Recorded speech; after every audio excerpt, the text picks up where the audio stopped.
Hello teachers, வணக்கம். Welcome to our channel. நம்ம சேனலுக்கு நீங்க புதுசா இருந்தா மறக்காம சப்ஸ்கிரைப் பண்ணிக்கோங்க. தொடர்ந்து சைக்காலஜிக்கு மேக்ஸுக்கு நம்ம வீடியோஸ் கொடுத்துட்டு இருக்கோம். இன்னைக்கு டெட்டுக்கு 8th ஸ்டாண்டர்ட்ல ஃபர்ஸ்ட் சாப்டர் பாக்குறோம். ஏற்கனவே ஃபர்ஸ்ட் கிளாஸ் முடிஞ்சிருச்சு. பார்க்கலைன்னா கீழே டிஸ்கிரிப்ஷன் லிங்க் வச்சிருக்கேன், மறக்காம அந்த வீடியோ ஃபர்ஸ்ட் பாத்துருங்க. இன்னைக்கு டே 2 செகண்ட் கிளாஸ் பாக்குறோம்.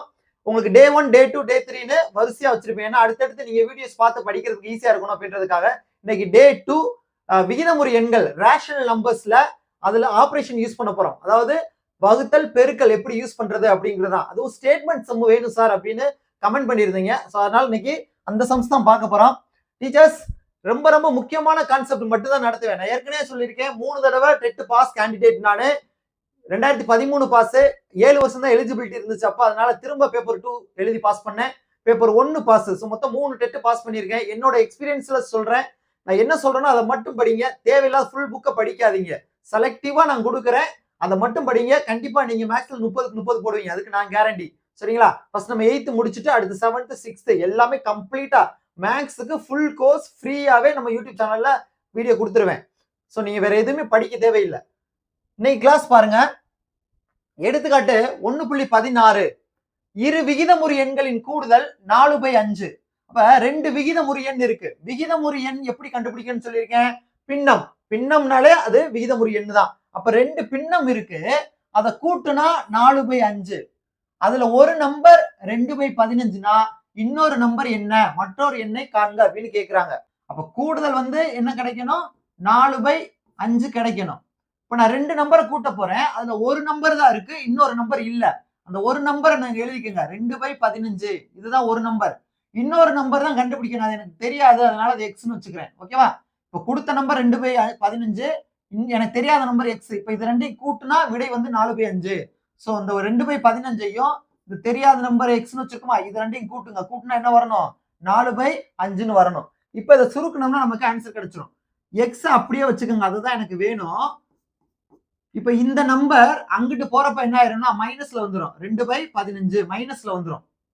இப்ப இதை சுருக்குங்க. டீச்சர்ஸ் ஒன்னு ஞாபகம் வச்சுக்கோங்க, பின்னத்தை பொறுத்த வரைக்கும் கழிக்கணும்னா இந்த கீழே இருக்குல்ல பகுதி, இங்கிலீஷ்ல டினாமினேட்டர் சொல்லுவாங்க, இது ரெண்டும் ஒரே மாதிரி இருக்கணும், அப்பதான் கழிக்க முடியும். இல்லைன்னா நீங்க ஒரே மாதிரி மாத்தணும். இங்க 15 இருக்கு, இங்க 5 இருக்கு. இந்த 5 15 மாத்துங்க. அப்ப இங்க 3 பெருக்குனா 15ன்னு மாறிடும். ஒரு வேலையை நீங்க கீழே என்ன பண்றீங்களோ அதை மேலையும் செய்யணும். இங்க கீழே 3 பெருக்கிறதுனால இங்க மேலையும் 3 பெருக்கணும். இப்ப என்ன ஆயிருது? முன்னாங்க 12ன்னு வந்துருமா? நான் இந்த இங்க எழுதுறேன். 4×3 12 கீழே 15 மைனஸ் இது என்ன இருக்கு? 2/15 இருக்கு. இப்ப கீழே ஒரே மாதிரி வந்துருச்சா? இப்ப கழிங்க. 12ல 2 கழிச்சுட்டா என்ன வந்துடும்? 10ன்னு வந்துடும். அப்ப 10/15. இதை இன்னும் சுருக்க முடிஞ்சா சுருக்கிடலாம். அடிக்கலாமா? 5ல அடிங்க. 2 10 3 15. அப்ப 2/3 தான் நமக்கு ஆன்சரா கிடைக்குது. ஓகே டீச்சர்ஸ், இப்ப அடுத்த கணக்கு பாருங்களேன். எடுத்துக்காட்டு 1.17 2 விகிதமுறு எண்களின் பெருக்கல் பலன் என்ன கொடுத்திருக்காங்க? -2/3. ஓர் எண் 3/7 எனில் மற்றொரு எண்ணை காண்க. அப்ப இன்னொரு நம்பர் என்ன? 2 நம்பர் இருக்கு, அதை பெருக்குனா வரக்கூடிய ஆன்சரை கொடுத்துட்டாங்க. ஒரு நம்பர் கொடுத்துட்டாங்க. அப்ப இன்னொரு நம்பர் என்ன, அதான் நம்ம கண்டுபிடிக்கணும். 2 நம்பரை பெருக்குனா இந்த ஆன்சர் கிடைக்குது. அப்ப ஈக்குவல் டு -2/3 போட்டுக்கோங்க. ஒரு நம்பர் எவ்வளவு? 3/7. இன்னொரு நம்பர் எனக்கு தெரியாது, அதை எக்ஸ்னு வச்சுக்கிறேன். ஓகே டீச்சர்ஸ், இவ்வளவுதான். ஒரு நம்பர் இருக்கு கொடுத்துருக்காங்க, எழுதிட்டேன். இன்னொரு நம்பர் எனக்கு தெரியாது, அது எக்ஸ். இப்ப இந்த 2 நம்பரை பெருக்குனா வரக்கூடிய ஆன்சர் -2/3. இதை கொடுத்துருக்காங்க, அதையும் எழுதிக்கிட்டேன். இப்ப இதைத்தான் நான் சிம்பிளிஃபை பண்ணணும். இப்ப எனக்கு எக்ஸ் தான் வேணும், எக்ஸை வச்சுக்கோங்க. இதை இந்த சைடு கொண்டு வாங்க. அப்ப இங்கிட்டு வர்றப்ப என்ன ஆகும்னா, இந்த பெருக்கல்ல இருக்கு இல்லையா, இந்த பெருக்கல்ல இருக்கிறதுனால இங்கிட்டு வர்றப்ப தலைகீழ போடணும். 3/7 அப்படிங்கிறது 7/3ன்னு வந்துடும். இவ்வளவுதான். இப்ப பெருக்கிறத நீங்க நேருக்கு நேரா பெருக்கணும். இந்த 2ஐயும் 7ஐயும் பெருக்கணும். பெருக்கணும் என்ன வரும்? 14. 7 14. இது மைனஸ், இது plus. Plus into minus minus. பெருக்கிறப்ப சிம்பிள் ஒரே மாதிரி இருந்தா பிளஸ், வேற வேற மாதிரி இருந்தா மைனஸ். ஞாபகம் வச்சுக்கோங்க. அதே மாதிரி இது ரெண்டையும் பெருக்குங்க. 3 9. So answer -14/9. இதை அடிக்க முடியாது, அதனால அப்படியே வச்சுக்கலாம். ஒருவேளை ஏதாவது வாய்ப்பாடு யூஸ் பண்ண முடியும்னா யூஸ் பண்ணி அடிச்சிடணும். இங்கே அவ்வளவுதான், எந்த வாய்ப்பாலையும் அடிக்க முடியாது, அதனால அப்படியே வச்சுக்கோங்க. டீச்சர் எடுத்துக்காட்டு 1.18 பாருங்க. ஒரு நாடா சுருளின் நீளம் 18 3/4 மீட்டர் ஆகும். சங்கரியிடம் 4 முழு சுருள்களும் ஒரு சுருளின் 1/3 பகுதியும் உள்ளன எனில் சங்கரியிடம் மொத்தமாக எத்தனை மீட்டர் நாடா உள்ளது அப்படின்னு கேட்டிருக்காங்க. நமக்கு அழகா ஒரு நாடா சுருள் எப்படி இருக்கும் அப்படின்னு சொல்லிட்டு படம் எல்லாம் போட்டு காமிச்சிருக்காங்க. கலர்ஃபுல்லா இருக்கு பாருங்க. இங்கேயே ஆன்சர் தெளிவா இருக்கு. நான் அதை சொல்லிடுறேன். சங்கரியிடம் இருக்கும் நாடாவின் மொத்த நீளம் ஃபர்ஸ்ட் என்ன சொல்லியிருக்காங்க? 18 3/4 மீட்டரா? அதை போட்டுக்கோங்க. 18 3/4 மீட்டர். அடுத்து இன்ட்டு போட்டு சங்கரியிடம் 4 முழு சுருள்களும், அப்ப அந்த 4 போட்டுக்கணும். ஒரு சுருளின் ஒண்ணுல ஒரு சுருளின் 1/3 பகுதியும் போட்டுக்காமா? 3ல ஒரு பகுதி, அதை அப்படித்தான் எழுதணும். 1/3 பகுதியும் உள்ளன எனில் மொத்தம் அப்படின்னு கேக்குறாங்க. இவ்வளவுதான். அப்ப என்ன பண்ணணும்? அந்த இடத்துல பெருக்கணும். சார் மொத்தம் அப்படின்னாலே கூட்ட தானே சார் செய்யணும், பிளஸ் தானே சார் போடணும். இங்க ஏன் சார் இன்ட்டு போடுறோம்? நல்லா கவனிங்க. மொத்தமே ஒரு நாடா சுருளை தான் நம்ம இதை பாக்குறோம். சரியா? ஒண்ணு இல்ல. இப்ப சிம்பிளா பாருங்களேன். ஒரு சாக்லேட் 2 ரூபாய் அப்படின்னா 4 சாக்லேட் எவ்வளவுன்னு கேட்டா என்ன பண்ணுவீங்க? அப்ப 4ஐயும் இந்த ஆன்சர் பெருக்கத்தானே செய்யறோம். 4 2 8ன்னு. புரியுதா? ஒரு சாக்லேட் 2 ரூபாய் அப்படின்னா நான் 4 சாக்லேட் எவ்வளவுன்னு கேட்கிறேன். அப்ப என்ன பண்ணுவீங்க? 4 சாக்லேட் இந்த 2 ரூபாய் 2 என்ன பண்ணுவோம்? பெருக்கத்தான் செய்வோம். சோ அதுதான் இந்த கொஸ்டினுக்கு இந்த இன்ட் போடணும். மறந்தும் பிளஸ் போட்டுறாதீங்க. இப்ப இதை எழுதிட்டோமா? இது கலப்பு பின்னத்துல இருக்கு. அப்ப நான் இதை மாத்தணும். இந்த 18ஐயும் 4ஐயும் பெருக்குங்க. 18ஐயும் 4ஐயும் பெருக்குனா என்ன வரும்? 72ன்னு வருமா? அதுக்கப்புறம் இந்த 3 கூட்டிக்கணும். கூட்டினா என்ன வரும்? 75ன்னு வந்துடும். அப்ப 75 அப்படியே போட்டுக்கோங்க. இந்த கீழே இருக்க 4 அப்படியே கீழே போட்டுக்கணும். அப்ப இந்த 18 3/4 என்ன வந்துடும்? 75/4ன்னு வந்துடும். அடுத்து இதை எடுத்துக்கோங்க. இதுல இந்த 4ஐயும் 3ஐயும் பெருக்கிட்டு இந்த 1 கூட்டணும். 4 3 12 12 1 13. அதை அப்படியே போட்டுக்கோங்க. அதுக்கப்புறம் இந்த கீழே இருக்கிற நம்பரை கீழே அப்படியே போட்டுக்கணும். டீச்சர்ஸ் ஒரு கலப்பு பின்னத்தை மாத்த தெரியணும். மிக்ஸ்டு ஃபிராக்ஷனை மாத்த தெரியணும். 4 1/3னா இது ரெண்டையும் பெருக்கி இதை கூட்டணும். 4 12 இந்த 12ஓட 1 கூட்டணும். கூட்டிட்டு இங்க கீழே என்ன நம்பர் இருக்கோ அந்த நம்பரை அப்படியே போட்டுக்கணும். அவ்வளவுதான். சோ அதனால 13/3ன்னு நம்ம இங்க போட்டிருக்கோம். இப்ப பெருக்கல்னா என்ன சொன்னேன்? கீழே இருக்கிறத அப்படியே நம்ம நேருக்கு நேரா பெருக்கிடணும். இது ரெண்டையும் பெருக்கலாம், இது ரெண்டையும் பெருக்கிடலாம். இல்ல அடிச்சு கொடுக்க முடிஞ்சுன்னா அடிச்சு கொடுக்கலாம். சரிங்களா? இப்ப என்னால கேன்சல் பண்ண முடியும். அதனால கேன்சல் பண்ணிருந்தா இது 3வது வாய்ப்பாட்டுல வரும். 1 3 3. இது 7ல எத்தனை 3 இருக்கு? 2 3 இருக்கு. 2 3 6 மிச்சம் 1 5க்கு முன்னாடி பண்ணோம்னா 15. 15ல 5 3 இருக்கு. ஓகேவா? சோ அதுக்கப்புறம் பெருக்குங்க. இப்ப 4 1 பெருக்குனா 4, 25ஐயும் 13ஐயும் பெருக்கும்னா 325ன்னு வந்துடும்.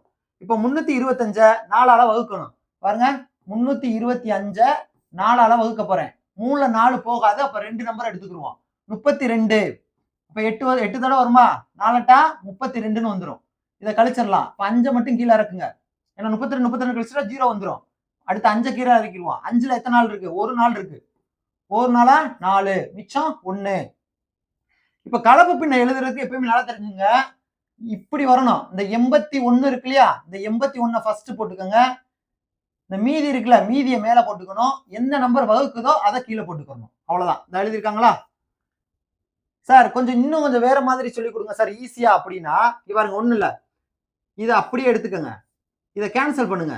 4ஆல 3ல 4 போகாது. இன்னொரு நம்பர் சேர்த்துக்கோங்க. 32. 32ல எத்தனை நாள் இருக்கு? 8 நாள் இருக்கா? இந்த 32ல 8 நாள் இருக்கு. 8 நாளா 32. அப்புறம் இந்த 5ல எத்தனை நாள் இருக்கு? ஒரு நாள் இருக்கு. மிச்சம் எத்தனை இருக்கு? 1 இருக்கு. அந்த மீதி இருக்க 1 அப்படி போட்டுக்கோங்க. இப்ப ஈஸியா போட்டுடலாம். கீழே எது வகுக்குது? 4 தானே வகுக்குது. அப்ப இங்க கீழே ஒரு 4 மட்டும் போடுங்க. இந்த அவ்வளவுதான். எடுத்துக்கோங்க. 81 1/4. இந்த மாதிரி நாம செய்யலாம். ஈஸியா இருக்கும். Okay teachers. அடுத்த கொஸ்டின், எந்த விகிதமுறை எண்களை கூட்ட மற்றும் கழிக்க அவை என்ற கூடுதலை அருகில் உள்ள முழு எண்ணாக மாற்றும் என காண்க. ரொம்ப சிம்பிள். இதோட ஏதோ ஒரு நம்பரை கூட்டவோ கழிக்கவோ செய்ய போறோம். அப்படி செஞ்சோம்னா இது ஒரு முழு நம்பரா மாறிடுமா? முழு நம்பர்னா என்ன? 8 10 இந்த மாதிரி ஒரு முழு நம்பரா, இந்த மாதிரி பின்னம் இல்லாம முழு நம்பரா மாறும். எந்த நம்பரை கூட்டினா இல்ல கழிச்சா முழு நம்பரா மாறும்னு கேக்குறாங்க. பார்க்கதான் கஷ்டமா தெரியும். ரொம்ப ஈஸி. இதை ஃபர்ஸ்ட் சுருக்குங்க. இது கலப்பு பின்னத்துல இருக்கு இல்லையா? இந்த கலப்பு பின்னத்தை நான் மாத்துறேன். இது ரெண்டையும் பெருக்குங்க. 3 2 6 பெருக்கிட்டு இதை கூட்டிக்கணும். 3 2 6 6 1 7. இந்த கீழே இருக்க நம்பரை அப்படியே போட்டுக்கோங்க பிளஸ். அதே மாதிரி இது ரெண்டையும் பெருக்கிட்டு மேல இருக்கிறத கூட்டுங்க. ஒரு நாள் 4 4 3 7. கீழே இருக்கிறத அப்படியே போட்டுக்கணும் பிளஸ். இப்ப இது ரெண்டையும் பெருக்கிட்டு மேல இருக்க நம்பரை கூட்டுங்க. இரட்டா 16. 16ஓட 3 கூட்டினோம்னா 19. கீழே இருக்க நம்பரை அப்படியே போட்டுக்கோங்க 8. இது பின்னத்துல இருக்கு. பின்னத்துல கூட்டணும் அப்படின்னா கீழே இருக்க நம்பர் ஒரே மாதிரி இருக்கணும். அப்படி இல்லைன்னா நம்ம ஒரே மாதிரி மாத்தணும். இதுல இருக்கிறதுல எது பெரிய நம்பர் 8. இப்ப இந்த 2 நம்பரை 8ஆ மாத்த முடியுமா? முடியும். இதோட 4 பெருக்குனா 8ன்னு மாறிடும். இதோட 2 பெருக்குனா 8ன்னு மாறிடும். ஓகே டீச்சர்ஸ், இங்க கீழே என்ன செய்யறீங்களோ அதே வேலையை மேலேயும் செய்யணும். இங்க 2 பெருக்கிருக்கேன், அதனால மேலே 2 பெருக்கிருக்கேன். இப்ப இதை சுருக்குங்க. 4 28 பை இருந்தாங்க 8 பிளஸ் 7 14 கீழே 8 பிளஸ் இந்த 19 கீழே 8ன்னு வந்துடும். இப்ப ஒரே மாதிரி இருந்துருச்சா? அப்ப மேல இருக்க நம்பரை ஃபுல்லா கூட்டணும்னா போதும். 28 14 19 இது மூணையும் கூட்டினோம்னா 61ன்னு வரும். கீழே எல்லாமே 8ன்னு தான் இருக்கு. அப்ப 8ன்னு போட்டுக்கோங்க. இப்ப இதை கேன்சல் பண்ணுங்க. 61 8ஆல அடிக்கணும். பாருங்க, 8ஆல அடிங்க. 7 8 56. 56 போக மீதி 61 எத்தனை இருக்கு? 5 இருக்கு. அந்த மீதியை இப்படி போட்டுக்கோங்க. இப்ப இந்த 7 அப்படியே போடுங்க. இந்த 5 இப்படி போட்டுட்டு கீழே வந்து இந்த 8 போட்டுக்கோங்க. இதுதான் கலப்பு பின்னம் எழுதுற மெத்தட். டீச்சர்ஸ், நமக்கு ஆன்சர் என்ன வந்திருக்கு? 7 5/8ன்னு வந்திருக்கு. எந்த ஒரு கலப்பு பின்னத்தையும் இடையில பிளஸ் போட்டு எழுதலாம். இப்ப 7 + 5/8ன்னு நம்மளால எழுத முடியும். அது எப்படி சார் அப்படின்னு கேட்டீங்கன்னா, இங்க பாருங்க, 3 1/2ன்னு இருக்கா? இதை நம்ம நார்மலா செய்யற மாதிரி செய்யுங்க. மாத்துங்க கலப்பு பின்னத்தை. இது ரெண்டையும் பெருக்கிட்டு இதை கூட்டுவோமா? 3 2 6 6 1 7. கீழே இருக்க இந்த 2 அப்படியே போடுவோம். இதுதானே? இப்ப நான் சொன்ன மாதிரி செய்யுங்க. இந்த 3க்கும் 1/2க்கு இடையில பிளஸ் போடுங்க. கூட்டணும்னா என்ன சொல்லியிருக்கேன்? கீழே இருக்க நம்பர் ஒரே மாதிரி இருக்கணும். இங்க எதுவுமே இல்லைன்னா 1 இருக்குன்னு அர்த்தம். இப்ப கீழே கூட்டுல 2 ஒரே மாதிரி இருந்தா தான் பண்ண முடியும். கீழே இங்க ஒரே மாதிரி இல்ல. இப்ப இங்க 2 இருக்கு. இப்ப இங்க 2 வேணும்னா 2ஆல பெருக்கணும். அப்ப இங்கேயும் பெருக்கணும். இப்ப ஆன்சர் என்ன வரும்? 3 2 6 பை கீழே 2ன்னு வந்துடும் பிளஸ் இந்த 1/2. இப்ப கீழே ஒரே மாதிரி வந்துருச்சா? கூட்டுங்க. 6 1 7 கீழே 2 இருக்கு. இப்ப 7/2 நான் வந்துருச்சா? அப்ப இப்படி எழுதினாலும் சரி, அந்த கலப்பு பின்னத்துக்கு இடையில பிளஸ் போட்டாலும் ஆன்சர் மாறாது, ஒண்ணுதான். அதான் சொன்னேன், ஒரு கலப்பு பின்னத்துக்கு இடையில பிளஸ் போட்டு நம்மளால எழுத முடியும். இப்ப நான் இதை முழுசா மாத்தணும். நல்லா கவனிங்க. இப்ப நான் என்ன பண்ண போறேன்? இதை முழுசா மாத்தணும் அப்படின்னா இப்ப 5/8ன்னு இருக்கா? ஓகே டீச்சர்ஸ், இது வந்து என்னது? 8ல 5 பங்கு. இப்ப எனக்கு 8க்கு 8 பங்கு வரணும். அப்ப இன்னும் எத்தனை பங்கு சேர்க்கணும்? நான் 3 பங்கு சேர்க்கணும். அப்ப இந்த இடத்துல நான் என்ன சேர்க்கணும்? 3/8 சேர்த்தேன் அப்படின்னா இது வந்து முழு நம்பரா மாறிடும். அப்ப நான் சேர்க்க வேண்டியது இதுதான். இப்ப சிம்பிளை பண்ணி காமிக்க பாருங்க. அப்ப 7 பிளஸ் கீழே ஒரே மாதிரி இருக்கா? இப்ப கூட்டிடலாமா? 5 3 8. 8/8 என்ன வரும்? 1ன்னு வந்துருமா? இப்ப 7 1 8. அப்ப நான் அந்த 3/8 சேர்த்தேன்னா 8ன்னு முழு நம்பர் கிடைக்குது. சரிங்களா? இப்ப இந்த ஆன்சரை தான் நான் வந்து இப்படி சுருக்குனேன். 7/5/8ன்னு அதை பிளஸ் போட்டு எழுதுனேன்.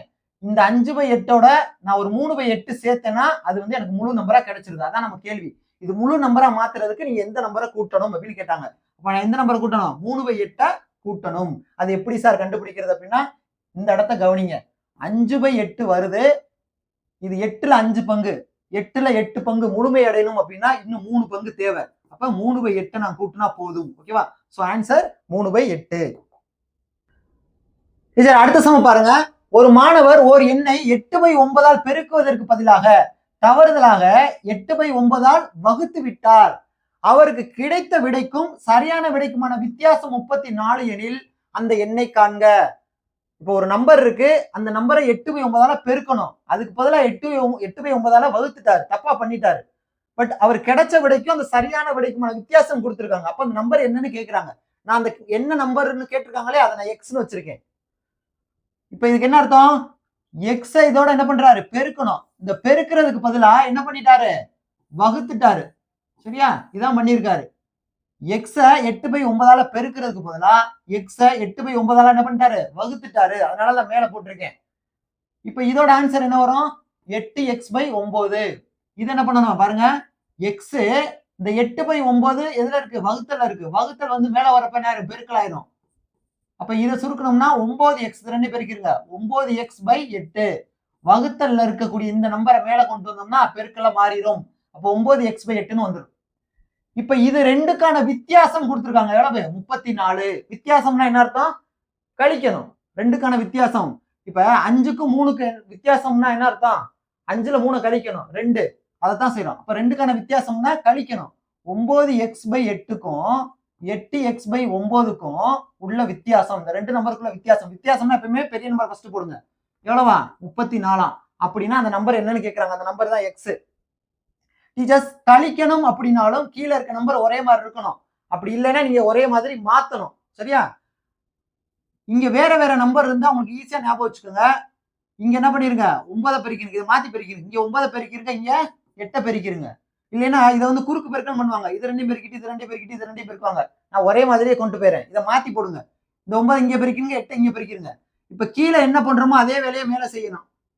இங்க 8 பெருக்கிருக்குமா? அப்ப இங்கேயே 8 பெருக்கணும். இப்ப பாருங்க 9 81 81x/9 72 மைனஸ் இது 8 64x/9 ஈக்குவல் டு 34. இப்ப கீழே ரெண்டு ஒரே மாதிரி வந்துருச்சா? அப்ப கழிச்சிடலாமா? 81ல 64 கழிச்சிருங்க. 81ல 64 கழிச்சிட்டோம்னா என்ன வரும்? இது ரெண்டையும் கழிக்கணும். கழிச்சிட்டோம்னா 17ன்னு வரும். அப்ப 17x கீழே ஒரே மாதிரி தானே இருக்கு 72 ஈக்குவல் டு 34. எனக்கு எக்ஸ் தான் வேணும். எனக்கு எக்ஸ் தான் வேணும். அப்ப எக்ஸ் ஈக்குவல் டு இந்த நம்பர் இருக்கு இல்லையா? இந்த நம்பர் இங்கிட்டு கொண்டு வரப்ப நல்லா கவனிங்க. இது ரெண்டு இடையில சிம்பிள். அப்ப இது வந்து பெருக்கல்ல இருக்கு. பெருக்கல் இங்கிட்டு வரப்ப அப்படி தலைகீழ எழுதணும். 72/17ன்னு எழுதணும். ஓகே டீச்சர்ஸ், இங்க இருக்க பின்னத்தை அங்கிட்டு எழுதுறப்ப என்ன பண்ணணும்? தலைகீழ எழுதணும். இப்ப அடிச்சு கொடுக்கலாமா? ஒரு 17 17 2 17 எவ்வளவு? 34. இப்ப ரெண்டையும் 72யும் பெருக்கிருங்க. அப்ப எக்ஸ் ஈக்குவல் டு எவ்வளவு வரும்? 144. அப்ப அந்த நம்பர் என்னன்னு கேட்டாங்க இல்லையா? அந்த கேட்ட நம்பர் என்னது? 144. இதுதான் ஆன்சர். டீச்சர்ஸ், நம்மகிட்ட சைக்காலஜிக்கு ஒரு சூப்பர் புத்தகம் இருக்கு.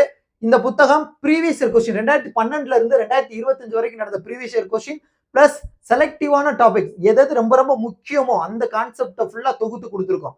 பிஒய்க்யூ பிளஸ் இம்பார்ட்டன்ட் பாயிண்ட்ஸ் ரெண்டும் சேர்ந்து ஒரே புக்கா இருக்கு. இந்த புக்கு உங்களுக்கு வேணும் அப்படின்னா 95 85 99 28 71 இந்த நம்பருக்கு வாட்ஸ்அப் பண்ணுங்க. டீச்சர்ஸ், இந்த புக்கை மிஸ் பண்ணிடாதீங்க. கண்டிப்பா உங்களை சைக்காலஜில ஒரு நல்ல மார்க் ஸ்கோர் பண்ண வைக்கும்.